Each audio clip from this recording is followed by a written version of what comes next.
Salam, berjumpa lagi dengan saya Effendi Tobing dalam Boker Top Channel. Terima kasih saudara, sahabat-sahabat yang sudah menonton video-video saya. Semoga itu bisa menjadi berkat. Kali ini kita akan melanjutkan pembahasan kita dari kitab Ayub dengan tema asli atau palsu bagian yang kedua. Sebagaimana yang saya uraikan pada bagian-bagian yang terdahulu, ada satu hal yang harus kita sepakati bersama jika kita ingin sungguh-sungguh mengetahui secara benar kitab Ayub, maka kita harus membaca dari awal sampai akhir dari kitab ini, sehingga kita bisa menemukan prinsip-prinsip rohani yang berguna bagi kita hari ini. Sebagaimana yang sudah dibahas dalam video yang pertama, asli atau palsu bagian yang pertama, kita bisa melihat berbagai ujian yang dihadapi oleh Ayub, di mana dengan secara tragis dia mengalami ujian kehilangan harta bendanya dalam waktu seketika. Dia kehilangan 10 atau seluruh anak-anak yang dikasihnya dalam waktu seketika dengan cara yang sungguh juga tragis. Tetapi kita menemukan hasil ujian yang terakhir dari ayat 20 dalam pasal 1 sampai dengan ayat yang ke-22, bahwa Ayub ternyata adalah orang percaya yang asli. Nah, sesudah ujian itu telah selesai, ternyata itu belumlah akhir, tetapi itu merupakan permulaan dari ujian demi ujian yang lebih berat lagi yang akan dihadapi oleh Ayub, yang ingin membuktikan secara terus-menerus apakah Ayub asli atau palsu. Ujian yang terus-menerus dihadapi oleh setiap anak-anak Tuhan yang menjadi pembuktian apakah kita ini anak-anak Tuhan yang asli atau palsu.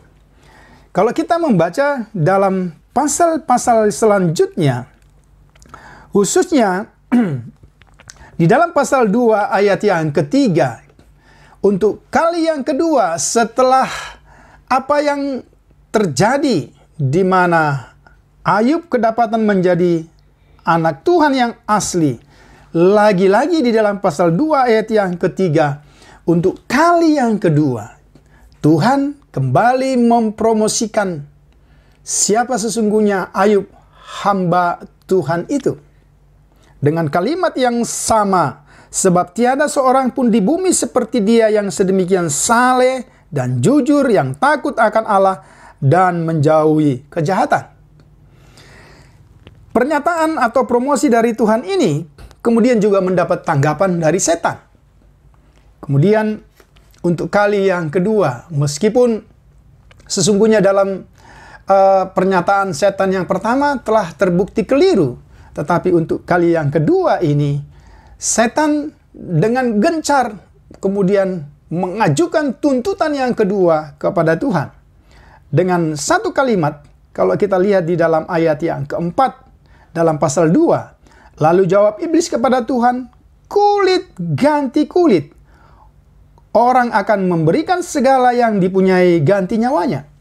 Kalau kita mencoba merumuskan ayat-ayat ini, iblis ingin mengatakan bahwa tidak ada manusia, termasuk Ayub, yang mengasihi Allah lebih dari dirinya sendiri. Nah, kalau kita lihat, inilah kemudian tindak lanjut. Apa yang dikatakan oleh iblis ini apakah betul-betul terbukti? Kita akan lihat. Atas seizin Tuhan, Ayub kemudian mendapat ujian yang luar biasa. Kalau kita memperhatikan ujian yang pertama, atas perkenanan Tuhan, Ayub mengalami ujian melalui sakit penyakit yang luar biasa. Sehingga kondisi tubuhnya tidak lagi dapat dikenali. Kondisi tubuhnya dalam kondisi yang sangat buruk. Sehingga kalau saudara memperhatikan dalam bagian ini, kita sungguh melihat. Misalnya, Coba kita lihat di dalam pasal 2 ayat 11 sampai ayat yang ke-13. Ketika ketiga sahabat Ayub mendengar kabar tentang segala malapetaka yang menimpa dia, maka datanglah mereka dari tempatnya masing-masing, yakni Elifas orang Teman, dan Bildad orang Suah, serta Zopar orang Naamah. Mereka bersepakat untuk mengucapkan belasungkawa kepadanya dan menghibur dia. Ayat yang ke-12. Ketika mereka memandang dari jauh, mereka tidak mengenalnya lagi. Lalu menangislah mereka dengan suara nyaring. Mereka mengoyakkan jubahnya dan menaburkan debu di kepala terhadap langit. Saudara perhatikan, tidak lagi dapat dikenali. Ini kondisi fisik yang sangat buruk, berubah secara total, sehingga sahabat-sahabat yang mengasihi dia tidak lagi dapat mengenali. Kondisi yang kedua, mari kita buka misalnya dari pasal yang ke-7, ayat yang ke-5. Di sini dijelaskan dalam pasal yang ke-7, ayat yang ke-5, firman Tuhan katakan demikian. Berengah dan abu menutupi tubuhku, kulitku menjadi keras lalu pecah. Ini satu bentuk penyakit yang sungguh luar biasa menyakitkan. Kemudian ayat yang ke-13 dari pasal 7. Apabila aku berpikir, tempat tidurku akan memberi aku penghiburan, dan tempat pembaringanku akan meringankan keluh kesahku. Kemudian kalau kita lihat ayat yang ke-15. Sehingga aku lebih suka dicekik dan mati daripada menanggung kesusahanku. Ayat-ayat ini ingin menjelaskan bahwa karena sakit penyakit yang sedemikian rupa, tidak ada kesempatan untuk Ayub dapat menikmati tidur walaupun dalam waktu sejenak. Ini kondisi yang luar biasa. Sehingga sakit penyakit itu merusak seluruh tubuh Ayub dan dia betul-betul mengalami penderitaan. Ujian yang kedua yang tidak kalah beratnya. Kalau kita memperhatikan pasal 2 ayat 8 sampai dengan ayat yang ke-9. Saudara silakan bisa baca Alkitabnya. Kalau kita perhatikan di dalam pasal 2 ayat 8 sampai dengan 9. Dia ditinggalkan oleh istri yang dikasihi. Istri yang diharapkan mendampingi dan menghibur saat mengalami penderitaan. Tetapi justru dipakai oleh setan untuk menjerumuskan Ayub. Kita lihat misalnya di dalam ayat 9. Maka berkatalah istrinya kepadanya, masih bertekunkah engkau dalam kesalehanmu? Kutukilah Allahmu dan matilah. Saudara, bukankah kalimat ini adalah kalimat dari setan? Karena penderitaan, menurut setan, karena sakit penyakit, karena kemiskinan, maka seseorang pantas untuk mengutuki Tuhan. Tanpa sadar, istri Ayub telah terinspirasi oleh perkataan setan. Yang ketiga, kalau kita melihat dalam ujian-ujian, kita melihat mulai dari pasal 3 sampai pasal 37. Saudara silakan baca Alkitabnya, silakan pelajari, maka saudara akan menemukan kebenaran yang luar biasa apa yang dialami oleh Ayub.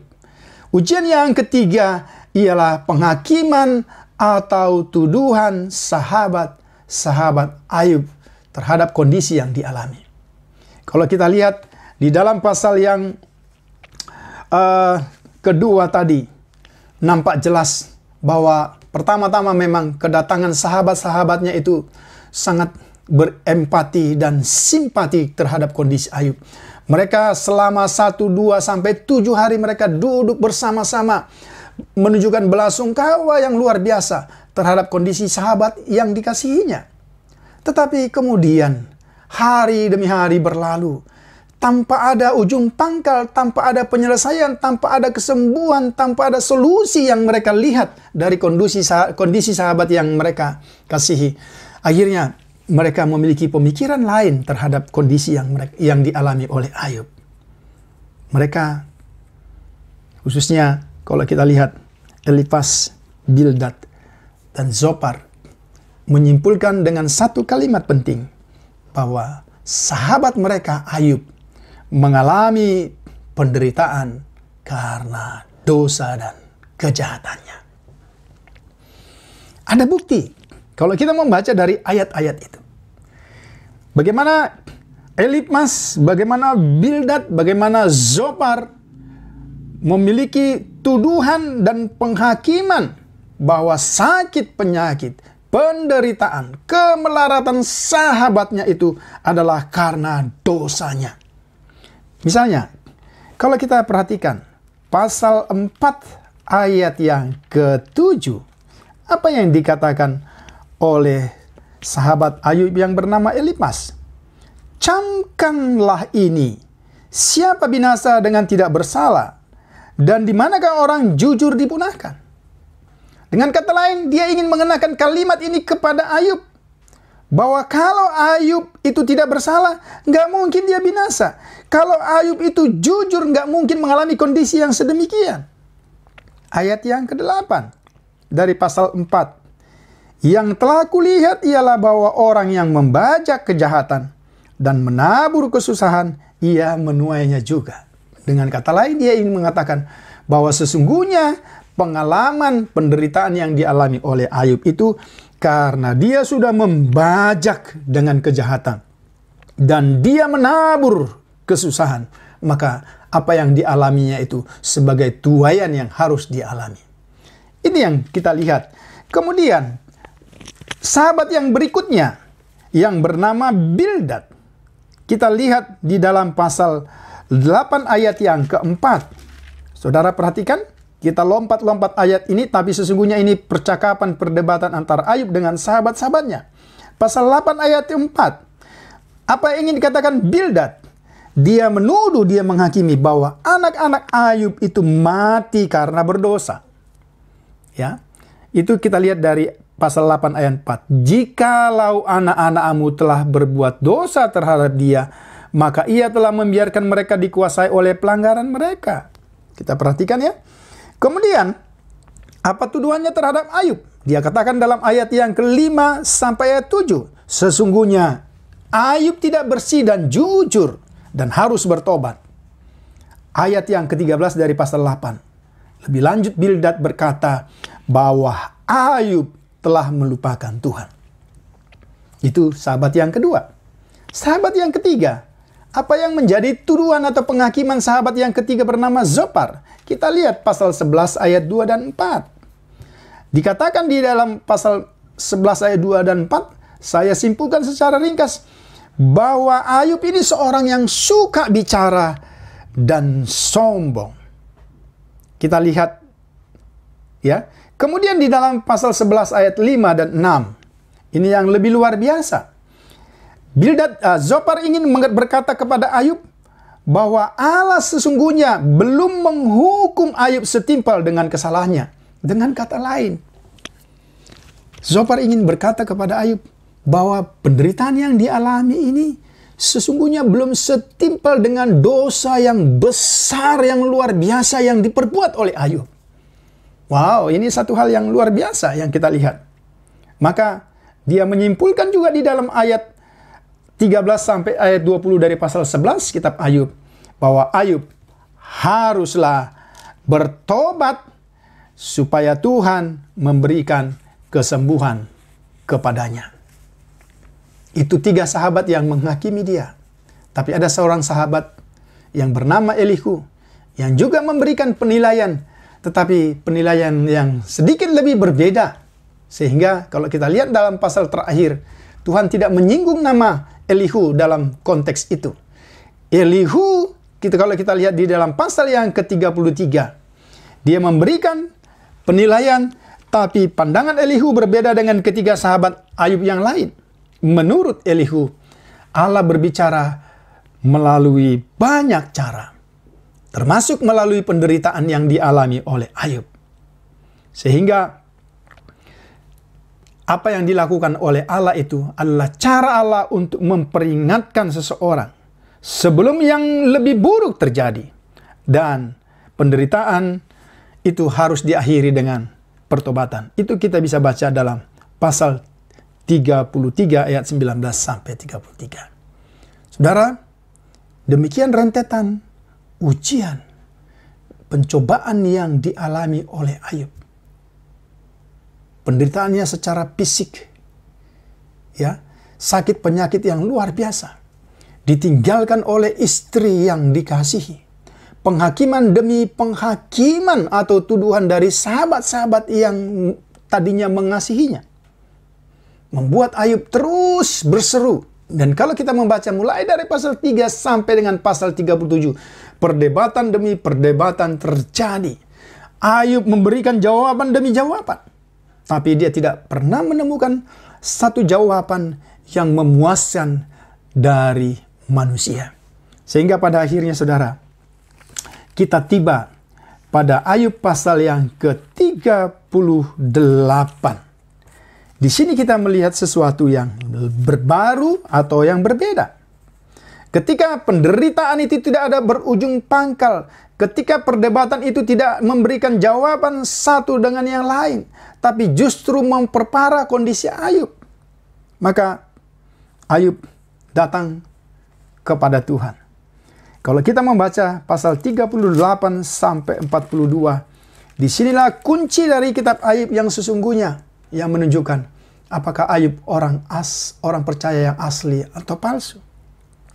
Kalau kita lihat pasal 38, ketika Ayub datang kepada Tuhan sesudah perdebatan demi perdebatan yang terakhir dengan Elihu, ya, dia berharap Tuhan bisa memberi jawaban atas semua kondisi itu. Dia berharap Tuhan bisa membela dia. Dia berharap Tuhan bisa menghibur dan menyembuhkan dia. Tapi kalau kita perhatikan dalam bagian ini, Tuhan memberikan jawaban yang menurut saya, dan kalau kita baca menurut kita, aneh tapi nyata. Tuhan tidak memberikan jawaban yang instan. Tuhan tidak mau memberikan hasil, tapi dia mau menunjukkan satu proses yang harus dilalui. Kemudian hasilnya apa? Nanti kita lihat. Kalau kita lihat, pertanyaan Ayub tidak dijawab dengan jawaban, tapi pertanyaan Ayub dijawab dengan pertanyaan. Kalau kita membaca mulai dari pasal 38 ayat 47, Tuhan justru bertanya kepada Ayub, siapakah dia yang menggelapkan keputusan? Ini bicara terhadap Ayub dan kawan-kawannya dengan perkataan-perkataan yang tidak berpengetahuan. Ayat yang ketiga, bersiaplah engkau sebagai laki-laki, aku akan menanyai engkau, supaya engkau memberitahu aku. Kita perhatikan saudara, ini pertanyaan yang tidak mudah. Harusnya Tuhan memberi jawaban, tapi dia menjawab pertanyaan dengan pertanyaan. Pertanyaan yang pertama, kalau saudara perhatikan, ya, Tuhan bertanya tentang penciptaan. Ya, pasal 38 ayat 4 sampai 7. Di mana engkau ketika aku meletakkan dasar bumi? Ya. Ceritakanlah kalau engkau mempunyai pengertian. Kita tidak mengerti apa maksud pertanyaan Tuhan ini. Yang kedua, kalau kita memperhatikan, Tuhan juga bertanya dalam pasal 38 ayat 8 sampai 11. Dikatakan ayat yang ke-8, siapa yang telah membendung lautan dengan pintu ketika membual keluar dari dalam rahim? Ada yang bisa menjawab? Tidak ada. Kemudian pasal 38 ayat 12 sampai 15. Tuhan bertanya tentang siapa yang menentukan waktu-waktu bagi datangnya fajar. Ya, ini semua pertanyaan-pertanyaan yang tidak mudah dijawab. Tetapi saudara, tahukah saudara, apa yang ingin Tuhan ajarkan melalui pertanyaan ini? Dia ingin mengatakan kepada Ayub, melalui pertanyaan ini, Tuhan ingin menyatakan pernyataan. Saya ulang, melalui pertanyaan-pertanyaan ini, Tuhan ingin menyatakan satu pernyataan tentang siapa dia. Ya, dialah Tuhan pencipta segala sesuatu. Yang kedua, pertanyaan tidak hanya sampai di situ. Kalau kita lanjutkan, ya, itu saudara bisa baca pasal 39, pernyataan yang saya katakan tadi. Kemudian pertanyaan yang kedua, dari pasal 40 sampai dengan pasal 41. Ini juga pertanyaan yang tidak mudah. Ketika kondisi Ayub yang sedemikian rentan, sedemikian sakit, sedemikian menderita. Tapi justru Tuhan mengajukan pertanyaan-pertanyaan yang tidak mudah dijawab. Pertanyaan yang kedua, Tuhan menunjukkan kepada Ayub binatang-binatang raksasa, antara lain kuda Nil, buaya. Kita tahu kuda Nil memiliki kekuatan yang luar biasa. Buaya adalah binatang buas yang ganas, yang tidak mungkin dapat ditaklukkan oleh manusia. Tetapi apa arti pertanyaan ini bagi Ayub, saudara?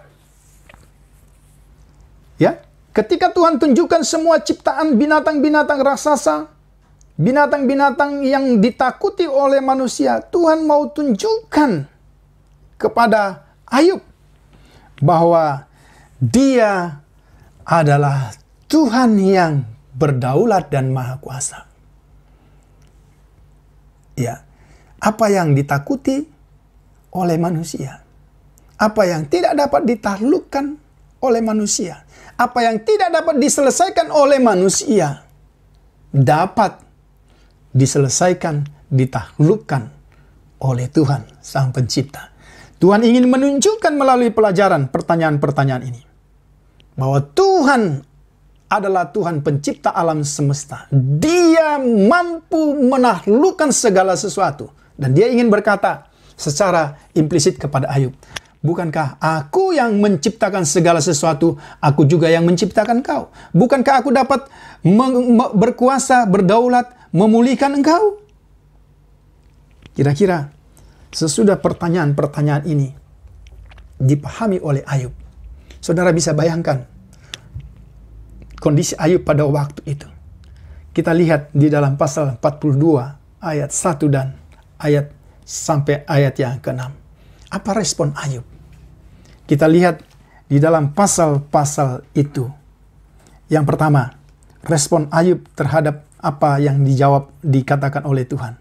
Yang pertama, Ayub mengakui kuasa Tuhan. Pasal 42 ayat yang kedua. Kita lihat ya. Aku tahu bahwa engkau sanggup melakukan segala sesuatu dan tidak ada rencanamu yang gagal. Ya. Jangan pakai ayat ini dengan out of context. Seringkali ayat ini kita pakai tapi kita tidak mengerti jalan ceritanya. Kita perhatikan. Ya, Ayub mengakui kuasa Tuhan. Kemudian Ayub sesudah dia mengakui kemahakuasaan Tuhan, dia mengakui kebodohannya. Itulah sebabnya tanpa pengertian aku telah bercerita tentang hal-hal yang sangat ajaib bagiku dan yang tidak aku ketahui. Jadi ketika kita tahu kuasa Tuhan, ketika tahu kemahakuasaan Tuhan, kita baru sadar betapa bodohnya kita, betapa kita tidak mengerti sesuatu. Ini yang luar biasa. Yang ketiga, kita melihat ayat yang kelima. Menurut saya inilah ayat kunci dari kitab Ayub. Hanya dari kata orang saja aku mendengar tentang engkau, tetapi sekarang mataku sendiri memandang engkau. Apa yang ingin kita katakan? Melalui penderitaan ini, melalui semua jawaban yang diberikan Tuhan, Ayub ingin berkata bahwa melalui semua yang kualami ini Tuhan, aku semakin mengenal engkau. Ayat yang ke-6. Dia mencabut seluruh perkataannya. Dia menyesal dan untuk kesekian kali dia harus duduk dalam debu dan abu. Itu tanda pertobatan di hadapan Tuhan. Kita lihat dalam bagian-bagian ini. Bagian yang terakhir, apa tindakan Tuhan? Melihat respon Ayub, maka dikatakan dari ayat 7 sampai ayat 17 dari kitab Ayub. Ya, Tuhan memulihkan keadaan Ayub. Tetapi dalam proses pemulihan, kita lihat bagaimana Tuhan yang berkata, yang mempromosikan Ayub tidak pernah salah. Dia adalah Tuhan yang adil.